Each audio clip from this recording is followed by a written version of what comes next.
Hey Feasters, and welcome to episode 163. And if you're ready to take the first step into productizing your service, well, it's going to be very unsexy. Are you ready? Are you sure? Let's go. Welcome to the Ask Rezzz podcast. I'm Jason, and I'm here to help you get past those bumps in the road, those struggles, those things that hold you back from building an amazing and profitable freelance business each and every single day. And I just wanted to give you the opportunity to say no in that intro because this episode, we're going to get into a lot of unsexiness.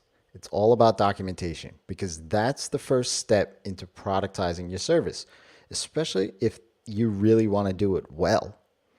And the reason why it's not sexy and not fun is because, well, it's boring. There's no tools. It's just words on a screen and that's it. But if you're looking to transition your services into a productized service, you need to document everything you do. And so in this episode, I'm going to give you the exact template to use for each one of your documents. Productizing your service is all about profits and process, how you trim your processes over time and become more efficient at delivering your service to your clients. You increase your profits. The only way to understand your processes to optimize them is through documentation. You'll need to document everything from your sales process, your onboarding process, how you deliver what it is you are delivering to your clients, and everything in between. There are tools out there to help you, but all you really need is Google Drive.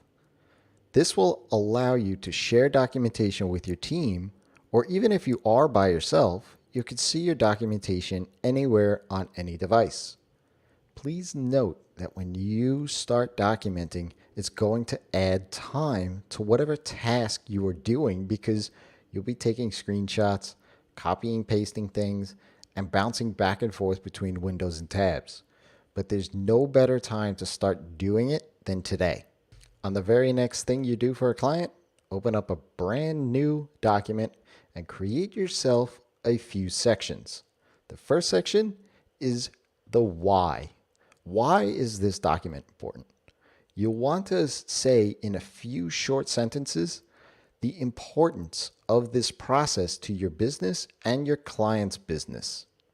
This is important because anytime you read it or someone else on your team reads this, they immediately know how important and connected they are to the project.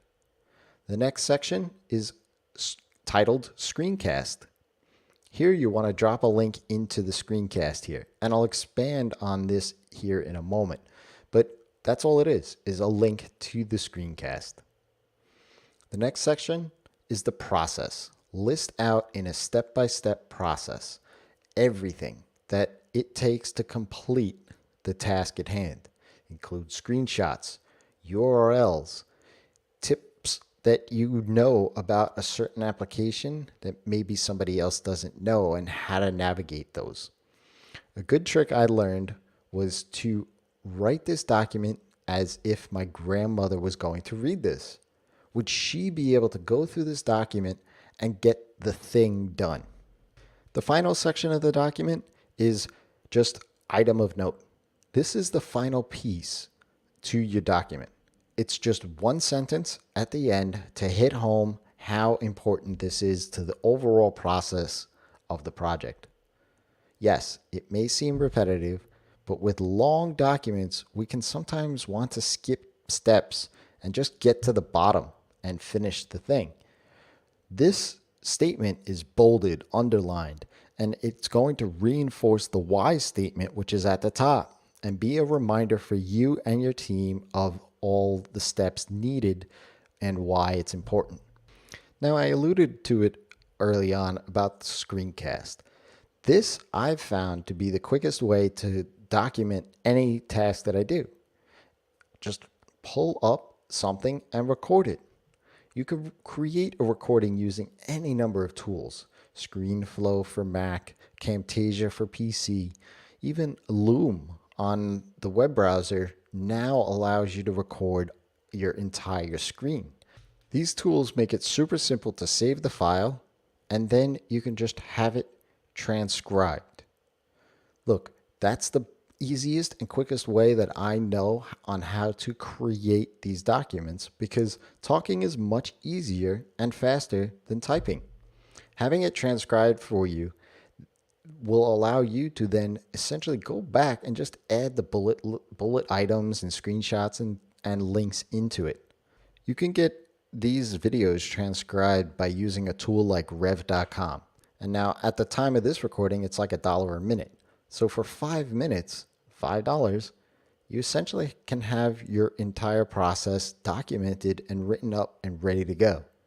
Throw the original recording up on Dropbox so that you can look back on it, and then go ahead and put that share link into the screencast section. Now, it's important to remember that this document lives as an asset to your business. Brian Castle, who I learned pretty much everything I know about productization, says that having a library of documents is the business. It allows you to hand off pieces of the entire process to get done so that you can focus in on moving the business forward. But also know that, hey, business is actually still happening and it's going to be done the way it needs to be. That document is now living for the business, and others will expand and change it, especially when they become more efficient at the entire process. They may even find new ways to do it better than you. That's going to happen, and it should happen, especially if you have a team. So allowing them to change this document only serves the business better. If you have a question, ask Rezzz. That's me, by leaving me a tweet at Rezzz on Twitter, or head on over to askrezzz.com and look at all the other episodes and grab a listen. Maybe I answered a question that you have already. I'd love to know. Until next time, it's your time to live in the feast.